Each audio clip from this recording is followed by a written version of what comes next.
অভিযান শুরু হলো, তখন মানুষ ভারত হয়ে সীমান্ত দিয়ে ঢুকতে শুরু করে। আর ঢুকছে এমন মানুষ, কম কথা নয়। প্রতিদিন 50,000-এর বেশি শরণার্থী ভারত যাচ্ছিল। বিভিন্ন জায়গায় শরণার্থী শিবির বানাতে হয়েছিল। অল্প সময়ে শরণার্থীর সংখ্যা 9 মিলিয়নেরও বেশি হয়ে দাঁড়ায়। এখন এটা ছোট মনে হতে পারে, কিন্তু এর বিশাল প্রভাব ছিল। বড় আর্থিক ক্ষতি হচ্ছিল। ভারত সরকারের উপর $700 মিলিয়ন বোঝা পড়ে। কেন্দ্র সরকারের বাজেটে 4% এটা হ্যান্ডেল করতে ব্যয় করা হয়।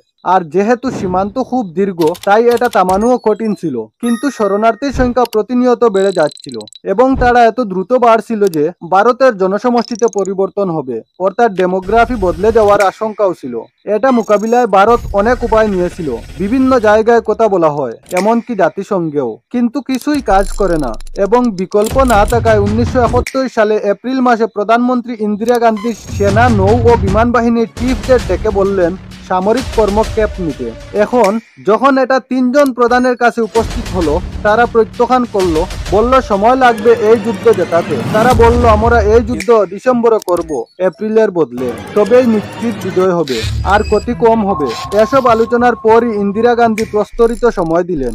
এখন ওই সময় মেয়াদে ভারতীয় বাহিনীর পরিকল্পনা ছিল প্রস্তারিত 6 থেকে 7 মাস পাকিস্তানকে এত দুর্বল করে ফেলা, যাতে ডিসেম্বরের যুদ্ধ হলে সহজে বিজয় নিশ্চিত করা যায়। তাই এখানে মানচিত্রে দেখলে পাকিস্তানের সামরিক বাহিনী পশ্চিম পাকিস্তান থেকে পূর্ব পাকিস্তানে যাওয়ার কেবল 2টা রাস্তা ছিল, একটা বিমান পথ, অন্যটা সমুদ্র পথ। তাই